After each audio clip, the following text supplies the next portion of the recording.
28 months down, yeah, the industry's been bruised, but we're not here to fold, we're here to refuse. While others pause, we built the plays, now we're leading the charge in a brand new phase. You feel that tension, that's the pressure to grow. Hiring's messy, turnovers high and budgets low, but we don't panic, we adapt. We sharpen the edge and reload the map. This is the Staffing Playbook, strategy on tap. Steven brings the grit, G-Money brings the slap. Forget the fluff, forget the spin. We give you plays that actually win. From the break room floor to the boardroom seat, we've walked the walk, now we bring the heat. CDLs, forklifts, line leads, and execs. We place the best and fix the wrecks. Insight, hustle, leadership bold. No safe takes, just the truth told cold. Wanna scale your team, wanna close that gap. We've got the data, the story, and the roadmap. So turn it up, lock it in. This is more than a podcast, it's a win. This is the Staffing Playbook. Let's get to work, it starts right now. Welcome back to the Staffing Playbook. I'm your host, Steve Farrell, and I'm joined by my co-host, Genevieve Bourgeois, aka G-Money with the slap. G-Money. Every single time. How are you? Oh, I'm so good. So this is a special episode today, episode 50. We are joined by Reed Laws, our CEO of Your Employment Solutions. How you doing, Reed? Hey, I'm doing good. Thanks for the invite, Steve and G-Money. Thanks for coming. We're gonna have a lot of fun today. And Marc Webb, our Director of Marketing at Your Employment Solutions. Marc, how are you? Excellent. Happy to be here. Well, we're so glad to have you here. This is going to be a really fun episode. We're going to be talking about the state of staffing. What is the new normal? We're going to define that today. And part of this conversation is that part of what led up to this conversation was our time at Avionté Connect a couple of weeks ago. So we're going to spend a few minutes talking about what we've learned, what we're seeing when it comes to the industry. We're going to talk about some of the aha moments we had at Avionté Connect. That's going to naturally just lead us into this topic. But before we do that, this is a special episode, not just because we have Reed Laws and Marc Webb on here, but this is our 50th episode since we started about a year ago. Did not think we would reach episode 50, if I'm going to be honest. I remember, I don't know, I think I joined you for episode 4. And Was now it? here I think so. Yeah, Wow. because I'm actually celebrating my work anniversary this month. It's an entire month, by the way. You all have what? 31 days in the month, so you got a few more days to get me presents. But so Noted. we have been doing this, and I can't believe that we're here at this milestone, this landmark, 50 episodes. Yeah. Ooh. Part of this came from having Marc Webb, you and Matt putting us through the one-page marketing plan. We've already thought about a podcast, but this one-page marketing plan really solidified that idea and our strategy. And I don't know about you, Reed, but how did you feel about this idea from the very beginning, where we determined that a podcast would be a great addition to what we do and how we can share knowledge? But as the CEO of Your Employment Solutions, was this a little risky, this endeavor? No. I think taking swings isn't risky at all. I think it wasn't a big swing, a little bit of resources to get it started. You had some experience on doing this in the past, and G-Money had some marketing experience, and certainly Marc had some as well. So I didn't feel like it was any risk at all. I thought the bigger risk was not trying it.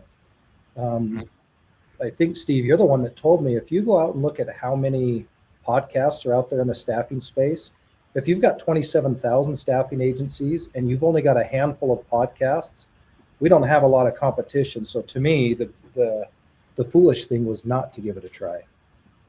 Yeah, I'm glad you feel that way. It was a big risk and it's a time commitment, but man, has it been fun. We've brought on some powerhouse guests throughout the last 50 episodes, and we've been trying to stick to our goal of providing the playbook to the staffing industry, giving people the real tactics rather than just giving them big hopes and dreams and not help them achieve those by giving them the necessary, guidance and steps to get there. And we're just getting started, 50 episodes in. By my count, we're likely the third most downloaded podcast in the staffing industry. That doesn't really matter at this point. What matters is the feedback that we receive, the emails, the messages, that this was really helpful for them.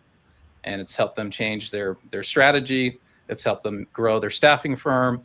It's helped sales reps improve their book of business. And to me, that's just getting one of those emails makes it all of it matters, right? Just the one email has been enough.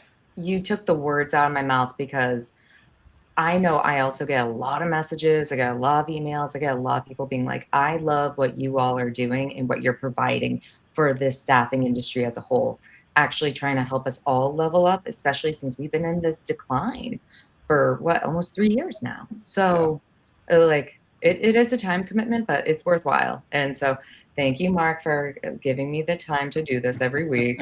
For sure. Yeah, thank you, Marc, and thank you, Reed. This really has become like a full-time job, and I think I need to increase my bonus request there with the Reed. Ditto. Wink, wink, I nod, remember, nod. Steve.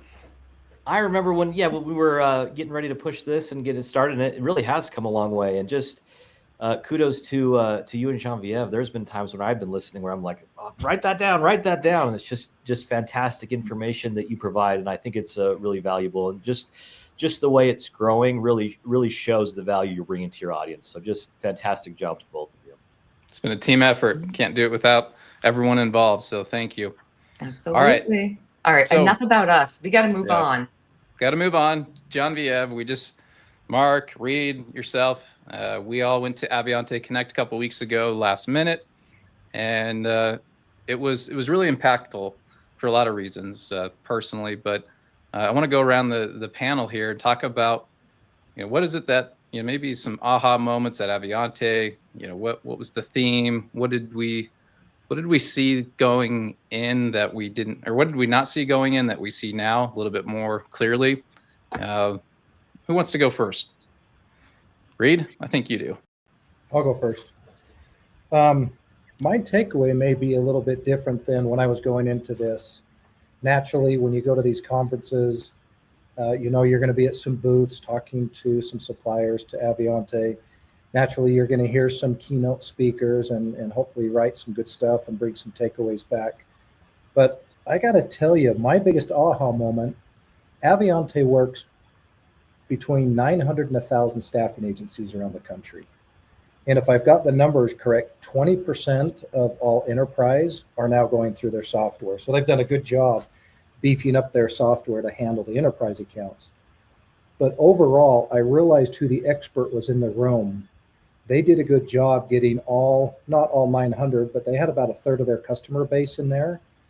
And Avionté has the answers. So I want to get as close as I can to Avionté.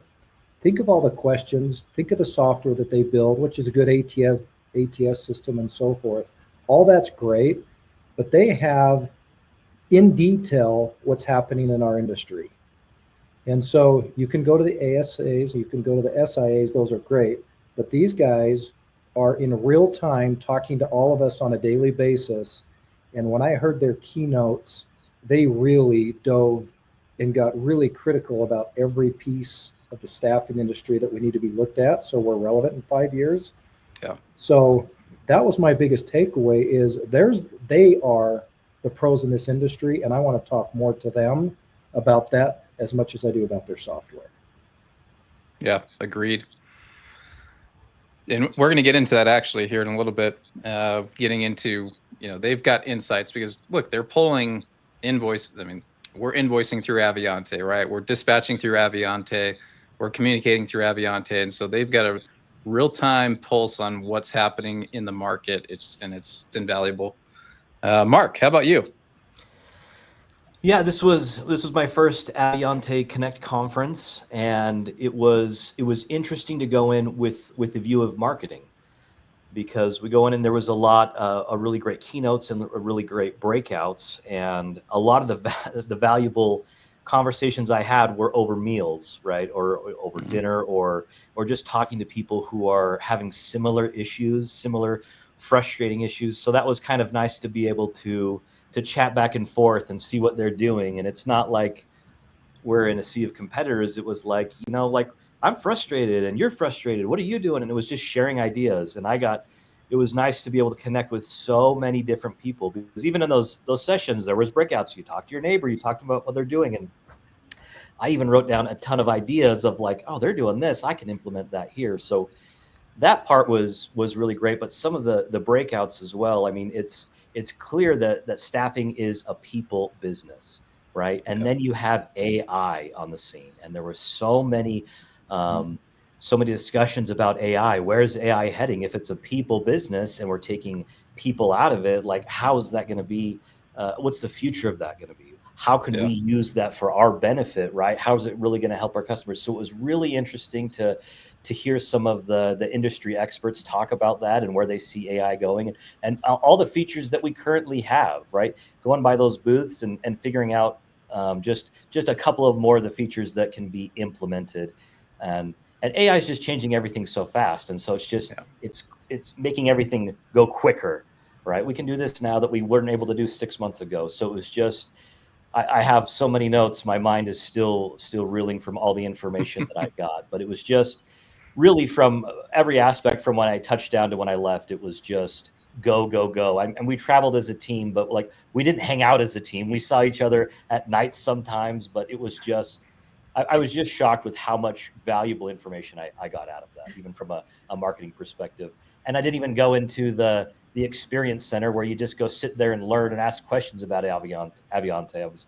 That was very, very helpful as well. So great event from my point of view. Love it. Absolutely. Yeah, it was my first time attending as well, and I was floored.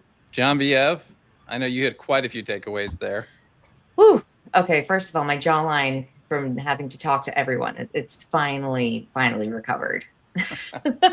No, so I gotta tell you, like, for me, very much so community centric. And also I got to speak with other people who are in marketing, or other people who are recruiters or in sales, and actually talking to them about how they are using their products differently than we are. And actually that was a huge takeaway for me, because it's like, oh, wait a minute, we're not leveraging it like that. Maybe we can go and do this, because a lot of the times you've got to go and take an internal look at what your own processes are. And so right now, I think Marc, Steven, we're all going through that. But just, I loved going into the workshops. I loved all the breakout sessions, the peer roundtables. And on top of that, I'm a people person, and this is a people business. And whew, I think I'm finally recovered. Barely, but they did bring up a bunch of critical issues that are actively impacting the industry. And so just speaking with other individuals who have the statistics, right? They have the knowledge, and then also learning about other innovations and other AI tools and how we can go and leverage it to create a better candidate and client experience. Super impactful. Yeah, 100%. Thank you. Well, I'll make it real quick, and then we're going to jump into the topic today. But 2 big takeaways for me. 1, the industry has to change. We as an industry have to change, or we're not going to be in business 5 years from now. Those that decide to do things like they did in 2019, and we're going to get into that today. Second thing is back to the people business that you mentioned, Marc. This is a people business, but all this AI and tech is flooding the market, including the staffing industry, and it's really confusing. It's changing constantly, and it's hard to know which tech stack you should be using as an agency to reach your goals and deliver the world-class experience that we're all working towards. And so was really confused by all the AI, but also inspired by, how much of that's out there that we can actually just use for us and what we're trying to accomplish as a firm. And now we can get real clear on what that looks like, and then we can have fun. So Let's. There was a keynote given by, I believe, Reed, correct me if I'm wrong, was it Mike, the interim CEO, that gave the keynote on the state of the staffing industry? Yes, sir. So Mike had a powerful keynote just talking about the current environment, how we need to elevate our performance, that this change that's happened the last 3 years in our industry, we're not going to go back to the new normal. Or go back to what's normal prior to 2020. This is the new normal, and it's creating opportunities for those that are prepared. But the industry is really facing this perfect storm of challenges. You've got tariffs, you've got immigration enforcement, you have compliance risks, you have recession, you have the emergence of AI. And, for the first time in over 30 years, the staffing penetration has declined, even as GDP and overall employment has continued to grow. And that's never been separate in our industry. We've always been attached to GDP. If it goes up, staffing goes up. If it goes down, staffing goes down. And that has not happened since, I think, April 2022. And so, Mike had mentioned there's a few critical challenges, 3 of them that we need to address as an industry. The first one, Reed, this one's for you, it's this immigration and compliance challenge. Immigration law really hasn't changed in the last 40 years, but the enforcement has become highly aggressive. We've all seen the news articles, we've seen it on TV. ICE is now cross-referencing data from the IRS, Social Security, DHS to trace unauthorized workers. And it's having a direct impact on their workforce. Even with the major adjustments to the jobs numbers over the last few months, a big part of that has been because of these deportations. And this does create labor shortages, wage inflation, and massive compliance risks. So let's dig into this, Reed. What are you seeing when it comes to immigration and compliance that's affecting our industry right now? I'm seeing what the interim CEO said is that, he's got all these examples of a number of unauthorized workers. They have numbers of revoked refugees, and he talks about the era of paper-based I-9s and compliance. But I think what he was getting at is if you fast forward to today and compare it to what was, or what was to what is that you can bet on that we are going to create and eliminate opportunities. We can bet on that. So what he was saying is with all this immigration that's coming out, it is changing things so quickly. And that we can bet on because it's already happened. But it's going to eliminate maybe bad processes before, or what we could get away with because so many workers were needed. And what today is it's going to be extremely compliant heavy. And so the 1099 worker was one of the examples where people just kind of let that scoot on by because of what was needed. But 1099, I'm going to read it right here, that because they did 1099s and didn't do the I-9s, there was 3 janitorial firms that added up to be about $24 million. Janitorial, these are small staffing agencies. Yeah. And this was related to I-9, but it's one of these opportunities that if you get really, really good at compliance, that's going to put you out in front of the competitors. And it's not a question of should you, it's being required. So maybe that's a good way to start, Steve, is that it's not being good enough or sufficient. No, we have to be 100% right on, or they're going to utilize us as maybe the next headline in the paper. Yeah, you're not wrong about that. It's going back to the enforcement has been highly aggressive. It's been ramped up. Again, the laws really haven't changed, it's just the enforcement of it. And so, yes, you're right. As an industry, a lot of firms out there and their customers were okay with this. They were just misclassifying workers as 1099 for a variety of reasons, whether incomplete, working status, or just to get a lower markup, just so there's no payroll taxes, a bunch of other reasons, not to justify it. But now we're seeing this disparity where you could get away with maybe a lower markup and lower wage, to kind of fill in the gap with this labor shortage. But with compliance being where it's at today with I-9s and the scrutiny behind it, you're seeing a lot of this workforce, just kind of disappear overnight. And now companies are faced with, how do I attract? I still need this work done. How do I attract workers? I'm going to have to pay them more, but now that doesn't meet, my profit. And a lot of companies are struggling to have a plan moving forward to be profitable by raising wages, still getting the job done, and losing out on this previous workforce. So that's one thought there. The I-9 compliance is another. You can have a max penalty on one employee that's misclassified with an I-9 or I-9 incomplete. $27,880. Times that by how many people you have out there on assignment, 10, 20 people. That could bankrupt a firm overnight. And there's co-employment issues there too. There's a lot of risks where it's not just you as the firm getting the fine, it's your client companies. And they're going to be audited. They're going to be hit with a fine. And now you might be faced with a lawsuit with the companies you were trying to help. It's a big deal. Steve, don't you think the reason they highlighted this is, well, I've been doing this for 30 years and it's talked about on occasion. I don't think people really believe this is happening. I think some believe it's a scare tactic and this isn't going to happen to me. They're not going to hit our firm and we're not going to be audited. We're not audited and we're not going to be iced. But just within our own organization, how many of our customers have reached out to us because of these very things and said, I want to see, and I want to see your paperwork. I want to see to make sure that if we get audited, we're ready. Yeah. And so my fear for the industry is they're not taking this as serious as they should.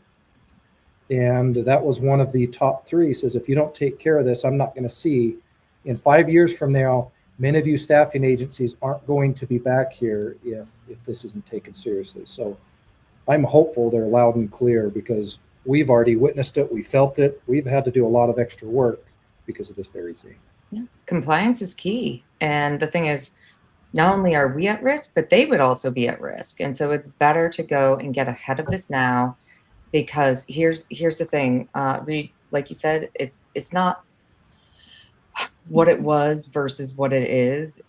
There are opportunities out there. And with the keynote speaker really bringing home that message, like, remain optimistic, but also you've got to keep an eye out for your compliance. Okay. You've got to dot every I, cross every T, and make sure that you are compliant, because if you're not, that's one of those things.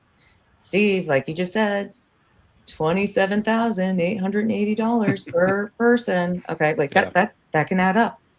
It does. And you've got to lead with compliance as an agency, not just be responsive to compliance. And that's a shift for most.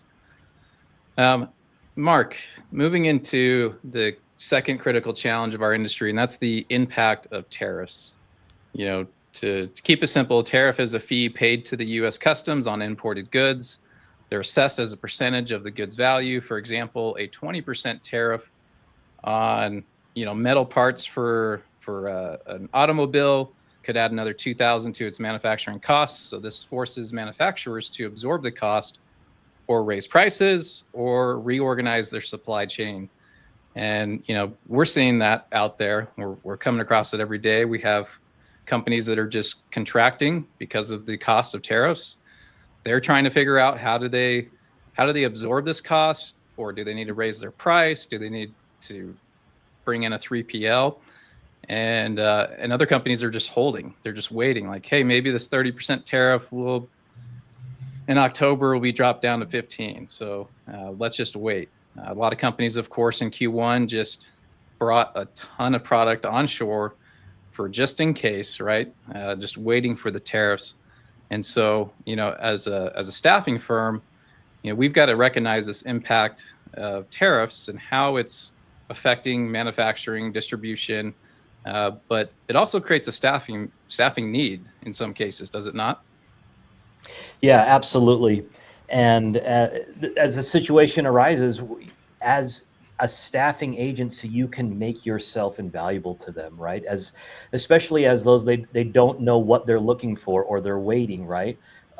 Widespread supply chain disruption, it's forcing these companies to resource, reorganize, and that creates, a significant staffing opportunity. And we can absolutely, we as an agency want to have like a strategic plan. We want to be a workforce planning partner with them, right? So there are opportunities available, but it's you have to strike while the iron's hot, right? It is happening right now, but it's you have to be creative in looking to be able to source that need and helping these manufacturers, because the tariffs, this is a real deal, and I dealt with it at previous companies, right? It is just an unknown out there. And so if you can come in, especially as a staffing agency, and become a partner, a strategic partner, in helping them establish like what's happening, the future of these logistics, it would be a very, very valuable way to go forward as an agency. Yeah. Reed, when you look at the impact of tariffs, you're hearing it every day from customers. You're seeing the job loss in many sectors. You're seeing the job creation in others. What kind of impact the tariffs are having on the staffing industry that you see, and what are you seeing that agencies are doing different to maybe stay ahead of these tariffs, to consult with clients, to help them, whether it's ramping up or ramping down? Any insights from you? Yeah, I'm going to give you a case study of a customer before and after tariffs. What it feels like to me before all of these tariffs, were we had a customer that will say we're putting out these widgets. And for 15 years now, we knew come January, they're going to need X amount of employees, and come June, they're going to let them all go. And you could wash, rinse, and repeat and bank on that year after year after year. And so it was more of a fixed type of analogy, or they utilize staffing in a fixed way. But with tariffs, it's become very variable.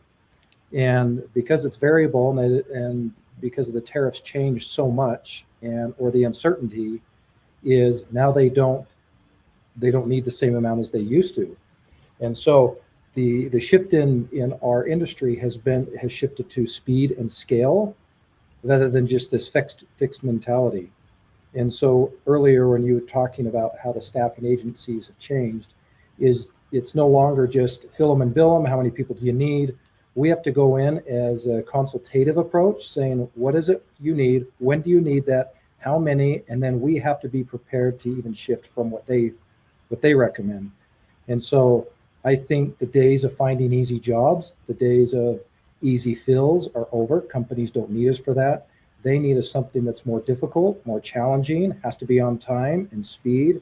But you're not going to know that unless you go and consult with them and say, what does this look like, so we can be prepared. That's just a big shift. Hopefully that answers the tariff, or a little bit of the tariff. It does. Yeah. The other thought there, Reed, I know you've got personal experience with this, is some of your customers that are impacted the most by tariffs. What is it that we can do as their staffing firm to alleviate some of the financial pressure? So, it might be a lose-lose in this scenario, or win-lose or win-win, but it's more than just transactional. Hey, sorry, that's our markup. Sorry, you're having a rough time with tariffs. You've had personal experience where you've talked to a customer and you've offered a discount because they're going through hard times with the tariffs. We have, and it's not fun on our end because we're already getting margin compression. And then when a customer comes and says, can you have your day sales outstanding? We need that because it's taking us longer, or we need you to lower your rate. We'll keep the day sales outstanding the same, but they're asking for something to help with them. And I think if you sit down and find out the why, it really can embed you and make you more of a strategic partner, because they're not just asking for it, they're telling you why. I think it's totally different when a customer says, can you do this and this, and they don't give you a reason. It's almost that they're going for the lowest bid out there. But true customers, true relationships, true strategic partners, they tell you the why. And then I promise it bounces back. Over the 30 years that I'm dating myself a little bit, but over time there is this ebbs and flow And when you take care of each other, there's times where the wind's at your back and there's times that wind's in your face. We just have to keep in mind that the long-term value of your customer is one of the most important things, not just what maybe margin you're getting today. Yeah. That's a great point. And I think a lot of it is when you work as a strategic partner versus just being, hey, fill them, bill them, we're done. Okay. Like it's more of being a strategic partner and trying to make sure that you are having those hard conversations and having the open communication. But also at the end of the day, our goal is to put the best quality candidate in front of our clients. And that also is going to help out when it comes to retention, which is another way that as a staffing agency, we can go and reduce their overall costs when it comes to variability, because training people, onboarding them, it gets expensive. Yeah, you bring up a really good point, Genevieve. It's one thing to be partnering on rates temporarily to alleviate some of the financial pressures, work with them on payment terms, like Reed mentioned, but also, hey, we're gonna help you with some cost savings by just getting you the right talent. We're gonna be a little bit more thoughtful about these placements to ensure they stick, and that's gonna reduce some payroll costs as well and recruiting costs. Thank you. All right, the last critical challenge I want us to talk about, and we're gonna start with the marketing experts here, Marc and Genevieve. The third critical challenge that was noted in the keynote was the rise and impact of artificial intelligence. So unlike failed attempts decades ago, today's AI is powered by massive computing power, and having a complete ecosystem with the hardware and the software. AI agents can perceive their environment, process information, proactively take action, and achieve goals. I've got a little AI agent on my computer that does just this, and more. And so it's changing the speed that we do things.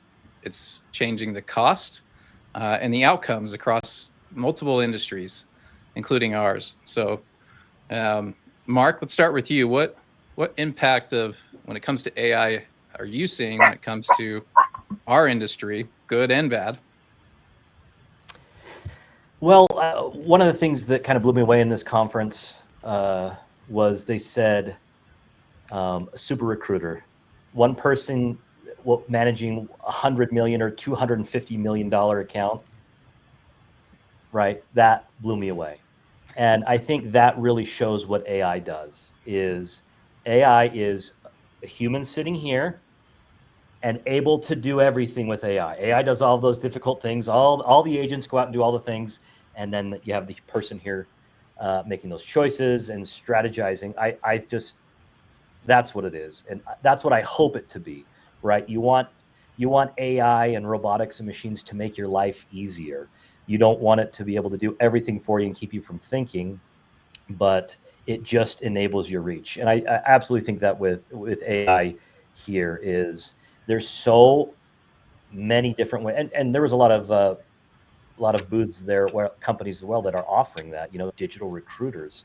And it's just fascinating because you do talk about that, and you do talk about it's a people business, but then they go to polls and they said this generation, like Gen Z, would rather talk to an AI agent than a person. And then it's like, okay, you really have to change your approach, right? You can't just think this is the way it is and we're going to do it this way. No, you are going to be left behind. You have to say, what do our audience want? And then kind of build towards that. And AI is great because there's so many platforms available. But the problem is it's continually changing. It's changing fast. So it kind of seems like the second you get onto it and you're like, okay, I'm used to this, something else is out and it's gone and somebody else is building, it's different. And so it's a really hard concept to be able to grasp right now because it's still so ethereal. I mean, everybody attributes AI to everything. We have AI in ours and AI in ours, and it's a selling point, right? And so there's very few companies that are actually using it to be beneficial. And so I know that, like us on our team, we're trying to use it as much as we can to make good database decisions. But when it comes to staffing, right, it's hard to leverage the human side with the AI side. Yeah, it is. That's really the struggle. It's this tug of war of we're in the people business, but also all this technology that's out there that can really improve our workflows and it does affect people. could be negative, could be positive. And there's so much change in the technology by the moment that, you have to ask yourself, is what we're using currently working? Is it effective? Or are we looking for the next best thing and the next best thing? Genevieve? You just kind of stole a lot of what I was going to say. I thought this topic was for marketing. I'm out. See you guys. Someone's got to call him out. Like, come on, that's me. So I agree with Mark. You've got to be able to lean into AI. And here's the thing. We are in the business of people, and you got to figure out the right areas where you can go and segment. How can this increase our efficiency here? How can it take workload off of our, let's just say recruiters, okay? Going and having the first pre-screening be through an AI agent or an AI recruiter, right? And then it's oh, here, select the time. And then this is where we're doing the pre-screening, which is actually leaving more time, right, available for the actual recruiter, because people, and we're in a people business, they also like having human connection. Hey, it's with sales, it's I want to know who I'm actually talking to. Okay. Hey, Mr. Client, right? I want to know who you are. I want to know your favorite color, where you went to college, and if you have a dog. Okay. Or if you like plants like me. So there's that whole human connection that AI doesn't necessarily have at the moment, but I do love the fact that when it comes to different language models, if someone starts being Bonjour, je m'appelle Genevieve, and it translates already. So then you get all of that. And so in marketing, Are you speaking Russian there? No, French. I'm have you seen my name? Although it's ya blue blue or whatever. I think that's all I know in Russian. And I probably didn't even say it right. So it's fine. Hey, Marc and Genevieve, yes. You led me to a question, Genevieve, G Money. And Marc, you even said it in the beginning when it comes to this AI that there was so much there, it almost gets confusing. And what I took that as is you have all these choices, and not only was it loud in there, but it's just loud in your head. How do you guys decipher when you're looking at AI and something that's supposed to help us but still keep the human connection? How do you guys as a marketing team decide what's good versus what's noise?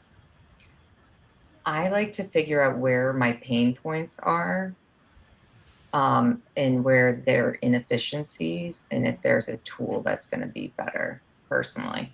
Mark? And the question was, how do I know what's going to work? Well, Question. There's so much available to you, and it's moving at lightning speed, and you've got all this noise coming in your head, and you have to make choices between AI, what to use, what to keep human element, and especially marketing. There's all these tools. We saw dozens of them there. How do you know what to choose? How do you make that decision when all this noise is going on? Yeah, that's a really good point, because it's easy and tempting to just let AI do everything, right? And let AI do all the connections and all the touch points. And so what has happened, at least for our team, is we have a customer touch point system, and we put in there these touch points of these interactions. And then you can go through and see which is digital, which is physical, and you can kind of get an understanding of how many touch points you do have that are there too many that are AI. But also it's kind of like not an emotional tie, but would you rather have a machine do this or interact with you, or would you rather have a human do it? Would you rather get an email or a handwritten note, right? So there's no I don't feel there's a certain way to say do this or do this. It's kind of like that creative element, right? You have to make sure that you have that human touch, but again, use AI as you're not your interns, but your agents to go out, right? And use yourself for those human connections, right? For writing those notes or actually making a call, right? Not a lot of people are actually getting calls. And so it's just, you got to kind of feel it out, you be creative about it, and have it tie into your strategy. So you actually know maybe how many you're making. That's what we've found success with so far. And Reed, we also pilot. Yeah. Like, you know, hey, $20 this month, we're going to see if this tool works, vice versa. And if it works for us, then we're going to work with it more. If it doesn't, then sorry, Reed. No, that's true. And that just reminded me, I'll jump in here, is there was a breakout, and it was of which AI that you use every day.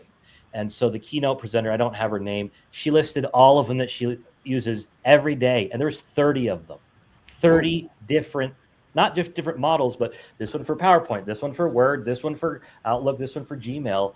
And it's like, it's confusing. So you have to figure out, I don't want to say like use what, but it's just be cognizant that there's so much out there and find something that works for you and works for your team. But yeah, it's like Genevieve says, pilot it, find out. There's so many different kinds and they all have trials and things. Find out what works for you and your team. I mean, yeah. Marc this morning was actually even telling me about a different product that would probably make my life easier. So we're probably going to go and pilot that. AI, make your life easier. That's the whole point. Yeah, you certainly need, there's a level of where you need to experiment with the different tools because you just don't know what their capabilities are until you get your hands dirty. And that might lead to some inspiration of, you know what, I just fixed a problem I didn't know I had, right? But we do have to be clear about what it is that we'd like to accomplish as a firm, our service levels, our execution, and then where does AI fit or where does it not? Reed, we got a few minutes here. I wanted to get your thoughts on the rise of AI and the impact it's having on the industry. Get some of your final thoughts. Yeah, I think AI falls closely with adaptability takes courage. You've got somebody like me that's been in for 30 years, and I've got tradition, what used to work, what I still believe works. And then you've got this new wave of AI, and it's hard for us old timers to maybe have that same belief system and put that same courage forward. So I don't want to be one of those that are left behind 5 years from now, but and so adapting, it does take courage, and you have to believe in a different generation that understands it. And also it's going to become, I don't know that the heartbeat always starts at the recruiter level, but if that's truly the heartbeat of a staffing agency, you need to give them the tools so they can be more effective or be the most effective recruiters possible.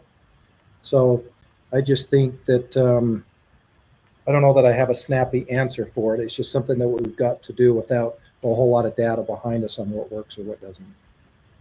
Okay. Honest answer. Yeah. I agree with everything that's been said here.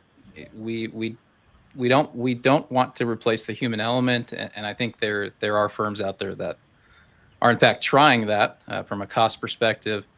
But using these tools to just improve your relationship building with your candidates and your clients, I think that's got to be number one. The more time I have with the candidate in front of me, really just probing, trying to get aligned both on their aspirations and when it comes to their career or their income needs. We're being aligned on what we actually need from a candidate. We have a lot more time to have those conversations versus, hey, I've got to stop this here in 5 minutes. I'm really sorry, but our 15 minutes is up and I've got the next interview coming in. AI is going to really improve that. And when it comes to the experience itself, back in the day, you'd see an ad in the newspaper, a sign hanging on the door, now hiring. You go in, you talk to somebody, you fill out a paper application. It's just really slow, and the hiring process took forever. But when you leverage AI, you can make that really fun and easy. With the click of a button, you can apply for a job. You can onboard within a few minutes.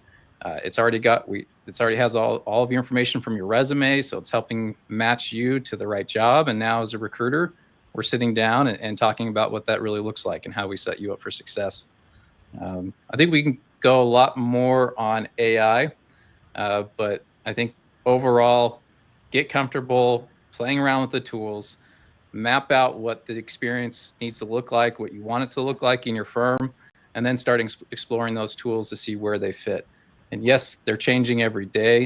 And so that's why you need to be really clear on what is it that you're trying to accomplish.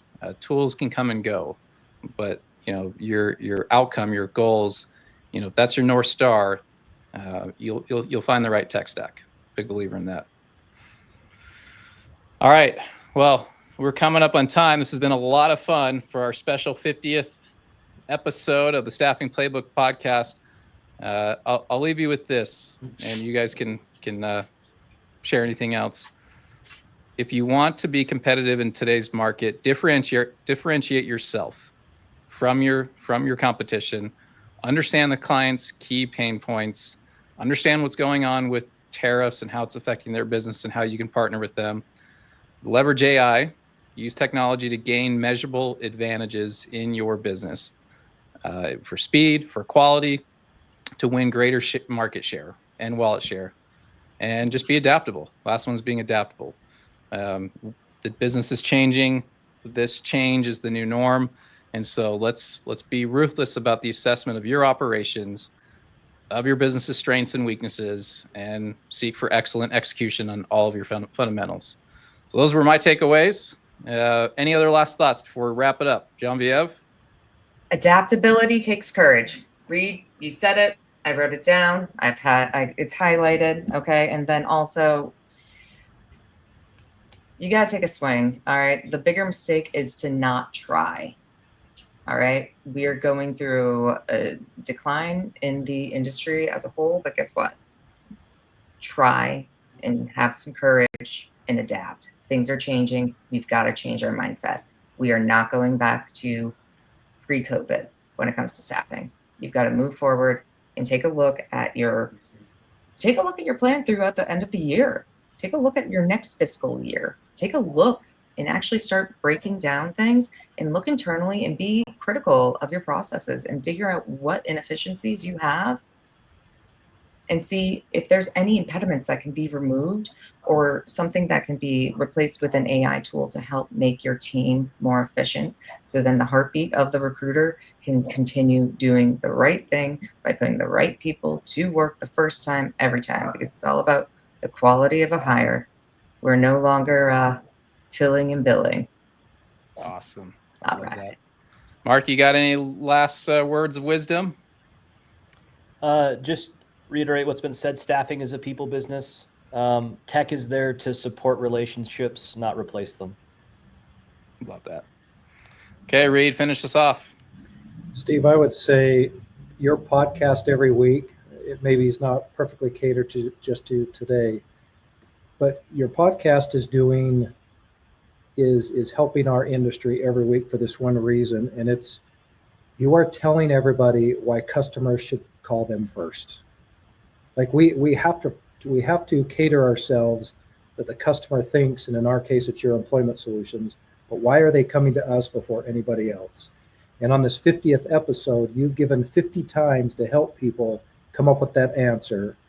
And I appreciate you doing this. I'm glad to be a part of it. I'm glad you're part of the team. But most of all, I think that you're brave. I think telling everybody our secrets. I listened to an episode a while ago, and you told them every cool thing we do, from how we deliver donuts to having our own 3D printing machine. And I think there's fear naturally with sharing what's working. But for you to get online and tell the rest of the world what's working for us so they can copycat us is pretty incredible. And I love how you're helping people. So the staffing playbook that you put together, you and G Money, I appreciate you both. Thank you. Thank you, Reed. All right, G Money, thanks for dropping the slap. I didn't even say that right. G Money coming in with a slap. Your Like, time's you're up here like bam. And thank you, Marc and Reed, for being on this special episode. And to close it out, I've said this before in prior episodes. I couldn't be sharing all of our strategies, the secret sauce, without the support from leadership. You guys have really embraced what we're doing here as an organization. You allow us to make a swing and miss, and been very forward thinking. And so, if you guys are looking for a great leader, to look up to and learn from, Reed Laws, Carrie, Marc, Nick, Allison, and Jim, and many others I haven't named. We appreciate everybody. So on that note, We'll see you next Friday. Thanks, All right. everybody. Thank Bye. you. Have a good one. Hey, thanks for watching today's episode. This episode is sponsored by Staffing Referrals. We have relied on staffing referrals for years to turn satisfied associates into brand ambassadors, keeping quality talent coming in and lift retention. See what it can do for you at staffingreferrals.com or click on the link in the description. Thanks for watching.